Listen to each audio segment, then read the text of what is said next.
أهلي وزمالك. ايه الاخبار يا شباب؟ يا رب تكونوا بخير. صلوا على النبي قبل بدايه الفيديو. والنهارده ان شاء الله مقارنتنا بين محمد عبد المنعم وحسام عبد المجيد. واول حاجه نبدا بيها وهي عدد الاهداف.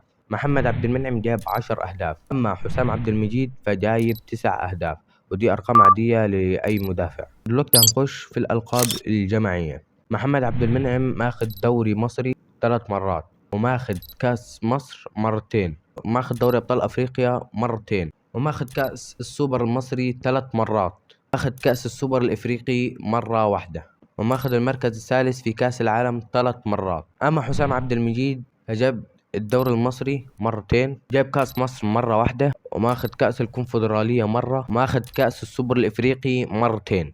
كده النتيجة 2-0 لمحمد عبد المنعم. دلوقتي هنخش في الجوائز الفردية. محمد عبد المنعم ماخد جائزة أفضل مدافع في حفل توزيع الجوائز كرة القدم في الشرق الأوسط مرة واحدة، وماخد جائزة أفضل لاعب في ذهاب ربع نهائي دوري أبطال أفريقيا. أما حسام عبد المجيد فماخد جائزة أفضل مدافع في الدوري المصري. وكده نكون خلصنا حلقتنا، وما تنسوش تقولوا نقارن بين مين ومين، وما تنساش برضو الاشتراك في القناة.